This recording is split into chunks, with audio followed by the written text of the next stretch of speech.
আমেরিকার সঙ্গে যে চুক্তি হলো, আমি শুরুতেই, কারণ এটা কিন্তু আমি একটা ক্ষেত্রে সরাসরি আমরা কিন্তু এফেক্টেড, সেটা হলো আমার গরুর খামার আছে, আমি আমারটা বলি। আমরা শুনেছি তারা গরুর গোশত আমদানি করবে, আমি প্রতিবাদ করেছি সেই 6 মাস আগে কুমিল্লার একটা সমাবেশে।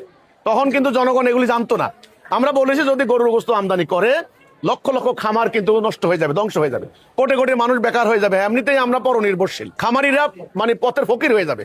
কোটি কোটি টাকা ঋণ, অনেকে ব্যাংকের ঋণ নিয়েছেন, অনেকে সমিতি থেকে ঋণ নিয়েছেন, ঋণগ্রস্ত হবে, বেকার হবে, আমরা ক্ষতিগ্রস্ত হব বেসিক্যালি আমরা। তো কাজেই আপনি যে বললেন আমেরিকার চুক্তির মধ্যে বহু চুক্তি আছে, যেমন এই যে আপনার হলো বিমান আনবেন, বিমান আনতে গিয়ে তারা লোন নিলেন, লোন দিল কে? আমেরিকার এক্সপোর্ট ইম্পোর্ট ব্যাংক, যেটা আমি আমার আলোচনায় বলেছি। লোন কিন্তু এমনি এমনি দেয় নাই, সুদে। এখন আমার কথা হচ্ছে এখানে গণতন্ত্রের কথা আপনারা বলেন, গণতন্ত্র উত্তম আদর্শ।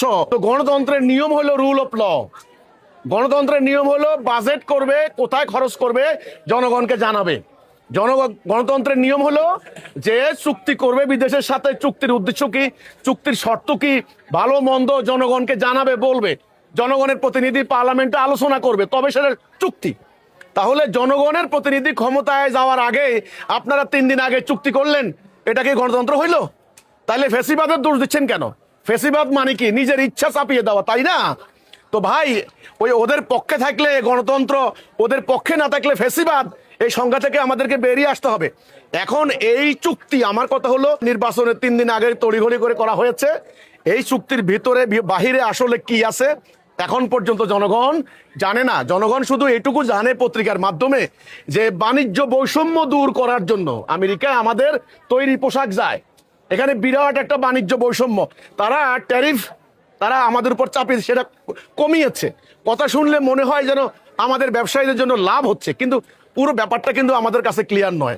শুধু আমি একটা ক্ষেত্রে প্রতিবাদ করেছি, যেটা আমি নিজে এফেক্টেড, সেটা হলো এই গরুর গোশত আমদানি করা যাবে না, কথা শেষ। আমাদের খামারিরা আমরা ধ্বংস হয়ে যাব।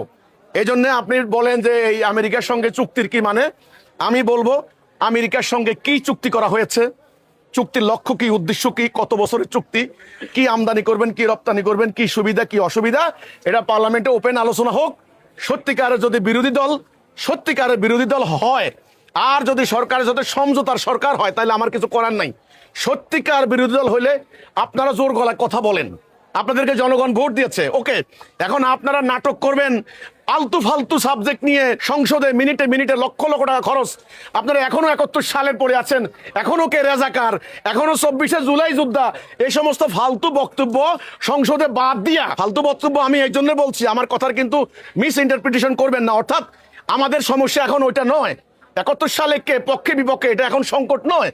এখন পার্লামেন্টে আলোচনা করেন চুক্তির পক্ষে বিপক্ষে। আপনারা যদি সত্যিকার বিরোধী দল হয়ে থাকেন, আপনারা তো এমপি, আপনারা দেখেন সরকার না হলে বলবে যে না আমরা গভর্নমেন্টে আছি, আমাদেরকে আবার হাসিনার মতো পরিস্থিতি করে দিবে, তাহলে আপনারা তো বিরোধী দল, আর আপনারা ইসলাম চান।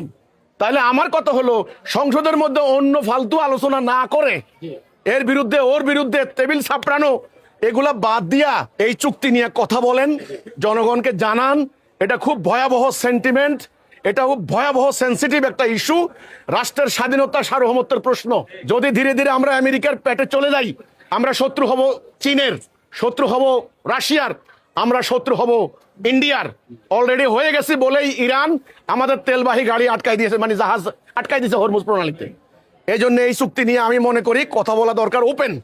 আমরা যারা আছি সাধারণ জনগণ, আমরাও নামবো যদি কল্যাণকর হয়। আমি খামাখা আমেরিকার বিরুদ্ধে করতে রাজি নেই, আমি অন্যদের মতো অন্ধ না, কারণ আমি কোনো মানে ইস্যু ভিত্তিক রাজনীতি করি না। যদি এই চুক্তি সত্যি সত্যি কল্যাণকর হয়, আমাদের জন্য ফেভারে হয়, তাহলে আমি চুক্তির বিরোধিতা কেন করব? এটা হলো আমার কথা। এই জন্য পার্লামেন্টে এটা নিয়ে কথা বলা দরকার। আপনি প্রশ্ন করেছেন এই চুক্তির পক্ষে না বিপক্ষে, আমরা অন্ধের মধ্যে আছি, আন্ধারের মধ্যে আছি, পুরো ব্যাপারটা আমরা জানি না। এই চুক্তির আদ্যপান্ত জনগণের সামনে ওপেন করা হোক। আমি বলতে চাই এই চুক্তি নিয়ে পার্লামেন্টে আলোচনা করা হোক, মুক্ত আলোচনা করা হোক। পার্লামেন্টে ফালতু সাবজেক্ট নিয়ে আলোচনা করতে তারা ব্যস্ত, আসল কথা বলে না।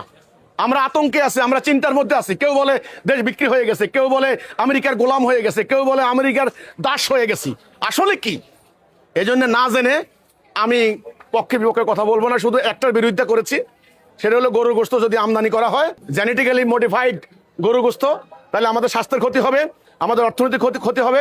আমরা যারা মানে কৃষিভিত্তিক অর্থনীতি, সেটা ধ্বংস হয়ে যাবে। আমি এটার বিরোধিতা করেছি।